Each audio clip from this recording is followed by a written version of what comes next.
Selamat pagi teman-teman Jurefam dimanapun teman-teman berada saat ini. Mudah-mudahan teman-teman dalam keadaan baik dan sehat selalu. Bertemu kembali teman-teman di channel YouTube kita Jurefam. Kali ini beda topik dengan biasanya juga. Hari ini saya ingin berbagi sedikit kepada teman-teman kendala-kendala tentang sistem resirkulasi dan sistem RAS dan sistem sirkulasi gitu ya. Karena kita selama ini menjalankan sistem resirkulasi itu dengan melihat YouTube dan belajar dari internet. Jadi kita sharing apa-apa saja kendala kita pada saat kita menjalankan sistem RAS dulu. Teman-teman Jurefam yang setia menonton video YouTube Jurefam, kami mau kasih tahu bahwa di kolam kami saat ini kami menggunakan sistem sirkulasi, tapi ada kemungkinan juga kami akan menggunakan sistem resirkulasi kembali karena melihat potensi lahan yang kosong untuk pertanian itu memungkinkan sistem resirkulasi kami lakukan. Dan di sini teman-teman, kami juga mau berbagi bagaimana sih caranya untuk menjalankan sistem resirkulasi dan sistem sirkulasi seperti ini. Yang pertama, kami mengajak teman-teman untuk berdiskusi di channel YouTube ini apa-apa saja kendala-kendala teman-teman, sehingga dari video ini kita bisa berdiskusi di kolom komentar dan kita bisa saling tanya jawab, tukar pikiran teman-teman. Nah, yang kedua, kami ingin menjelaskan sedikit teori yang telah kami pelajari, sistem resirkulasi yang telah kami pelajari dulu di video ini. Yang ketiga, kami ingin menjelaskan sedikit tentang desain kolam yang ada di sini, yang dapat menjadi sirkulasi dan dapat menjadi resirkulasi. Oke, baiklah teman-teman, untuk mempersingkat waktu, kita mulai dari yang pertama saja. Oke, untuk yang pertama teman-teman, kendala-kendala pada sistem resirkulasi atau sistem RAS yang kami hadapi dulu adalah kendalanya yang pertama ya. Pertama di air, pompa air yang begitu kecil yang tidak kuat menyebabkan aliran air di dalam kolam lambat, sehingga kotoran-kotoran di bawah juga tidak langsung keluar dari sistem SLO kita, sehingga berdampak pada apa? Pada filter teman-teman, pada filter kita dan pada ikan kita ya, pada ikan kita juga berdampak seperti itu. Nah, pada sistem resirkulasi atau sistem RAS itu dibutuhkan pompa, yaitu mampu memutar air kolam ini menjadi dalam 1 jam itu 2,5 kali, 1,5 sampai 2,5 kali perputaran dalam 1 jam, sehingga proses resirkulasi itu berjalan dengan baik. Kemudian teman-teman, artinya apa? Jika kita punya 6 seperti ini, 6 seperti ini artinya 6 kubik air, berarti kita harus punya pompa itu 1,5 kalinya, 9.000 liter per jam itu minimal, sampai 2,5 kalinya, yaitu 15.000 liter per jam. Nah, dengan kepadatan ikan itu bisa 150 sampai 400 ekor, tergantung teman-teman dalam berbudidayanya. Nah, yang kedua teman-teman, kendalanya adalah kita juga harus cukup oksigen ya, oksigen di dalam kolam. Apa tanda cukup oksigen di dalam kolam? Nafsu makan ikan akan bertambah signifikan, itu tandanya. Jika kekurangan oksigen, ikan akan berada di atas mencari oksigen. Dan juga teman-teman juga harus memperhatikan oksigen di filter biologis. Bila teman-teman memakai filter biologis ya, jadi filter biologis juga sangat penting pada sistem RAS. Itu sangat penting ya. oksigen di filter biologis, ya. Udah gitu, yang keempat teman-teman harus yang terbaik ya, yang terbaik. Jika teman-teman memakai filter 1, 2, 3, 4, usahakan filter yang pertama sering-sering dibersihkan supaya filter 2, 3, dan 4 itu semakin baik kerjanya. Ya, tidak banyak kotoran menumpuk gitu teman-teman. Seperti ini 1, 2, 3, 4 gitu ya. Jadi filter yang pertama itu mekanis ya, filter mekanis. Filter yang kedua mekanis, filter yang ketiga biologis, filter yang keempat biologis. Kemudian terakhir samteng gitu. Jadi teman-teman pada filter mekanis yang pertama itu usahakan rajin dicuci gitu ya, rajin dibersihkan. Itu menurut saya, menurut pengalaman saya, supaya filter teman-teman, kolam teman-teman itu bagus. Setelah kita beranjak dari filter, hal yang perlu teman-teman perhatikan juga pada filter ini, perhatikanlah arus air ya. Sebenarnya filter yang baik itu arus air lambat, tapi kotoran banyak tersaring gitu. Dia nggak baik juga kalau dia terlalu cepat gitu ya. Arusnya juga harus diperhatikan. Sebaiknya arus lambat sebenarnya, cuman ya arus cepat juga nggak masalah ya. Yang penting di filter biologis. Maksudnya kenapa arus lambat di filter mekanis? Supaya kotoran itu bisa sempat menumpuk di bawah ya, menumpuk di bawah baru dia ke filter kedua, menumpuk di bawah baru filter ketiga. Jadi arusnya diusahakan lambat gitu. Tapi dari arus yang lambat itu apakah kita mampu dengan pompa yang kapasitasnya 15.000 liter tadi di samteng kita? Nah, itulah yang perlu teman-teman perhatikan di sistem resirkulasi ini adalah balance-nya output dan input air pada kolam. Itu juga sebagai kendala ya. Teman-teman banyak juga kendalanya itu.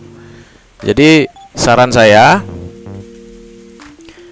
gunakanlah pipa yang lebih besar ya dari pipa output ini ya.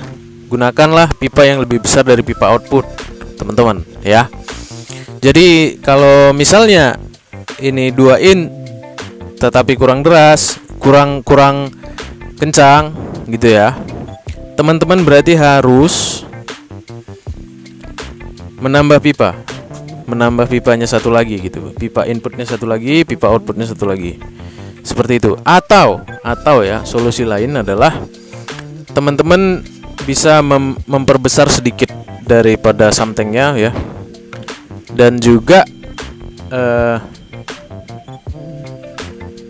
bisa juga menambahkan air jika samtengnya nanti tekor gitu.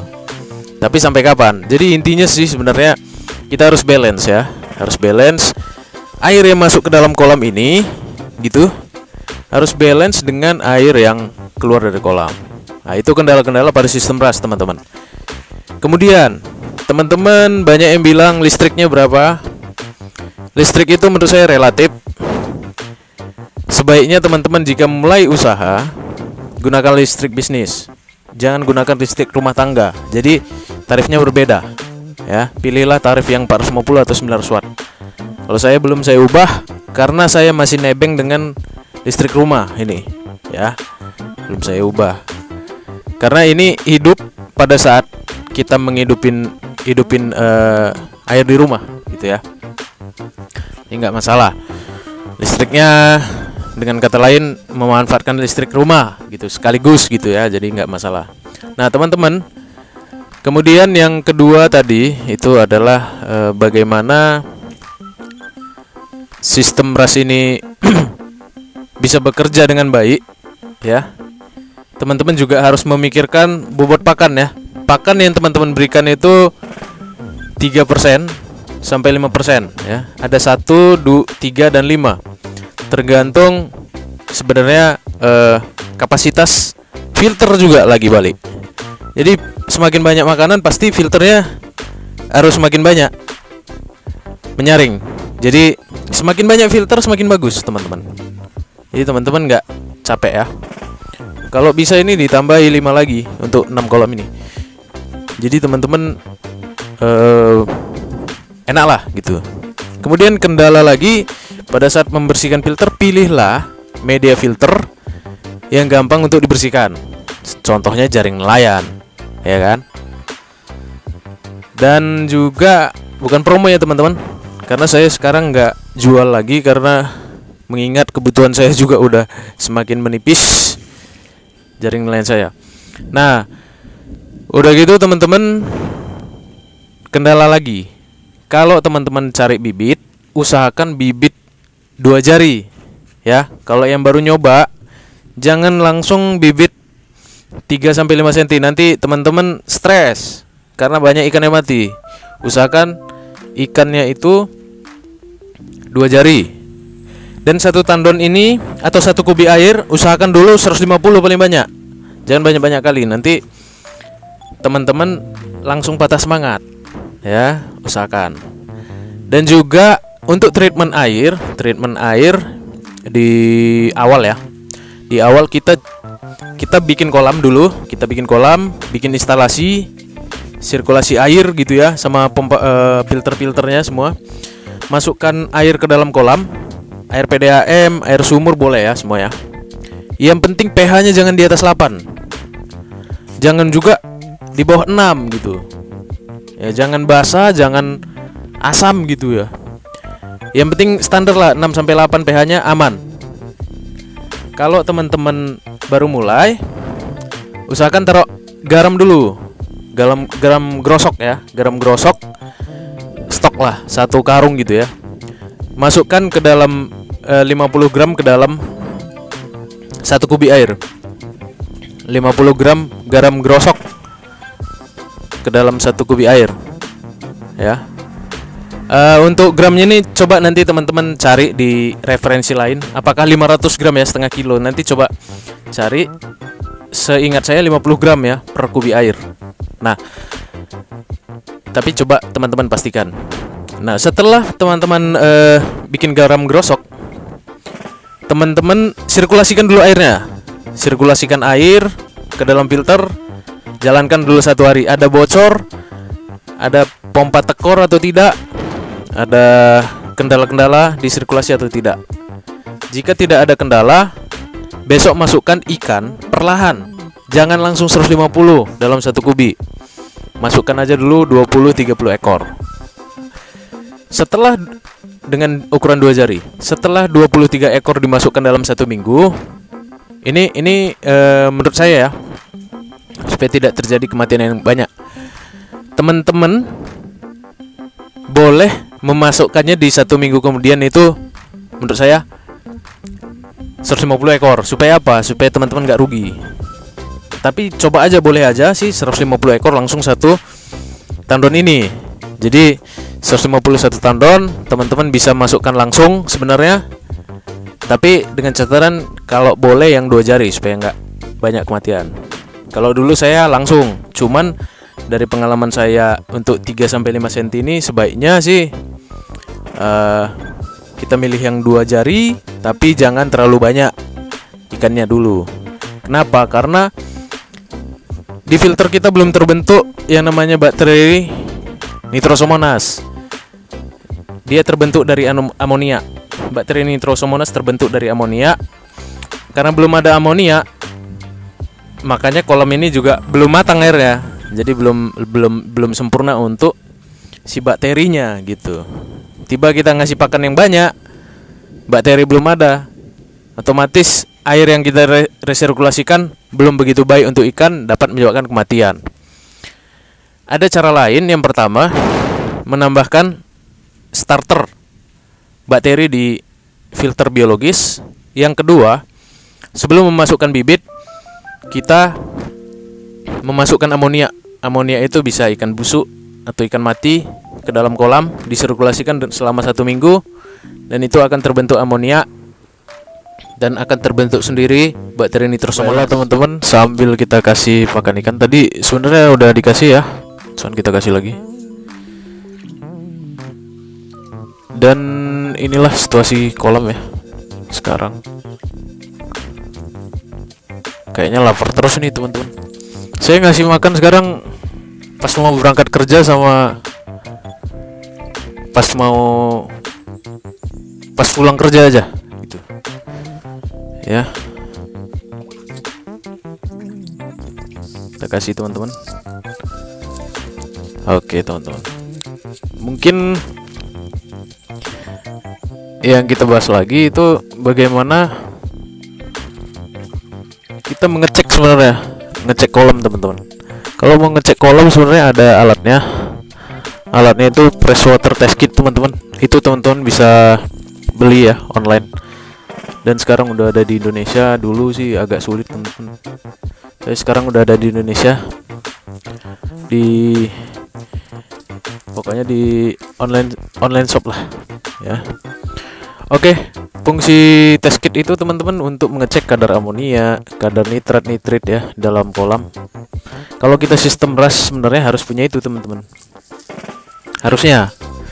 Ya karena kita belum punya, ya kita lihat kondisi ikan baik atau tidak ya. Dan kita lihat apakah si ikan ini masih mau makan gitu ya. Hanya dengan meraba-raba, tapi kalau ada alat kita bisa tes. Kita bisa tes pH setiap hari gitu-gitu teman-teman. Ya mungkin itu dulu yang kita bisa diskusikan teman-teman. Saya sangat berniat untuk sebagai penengah lah ya. Saya tidak pintar ya sebenarnya.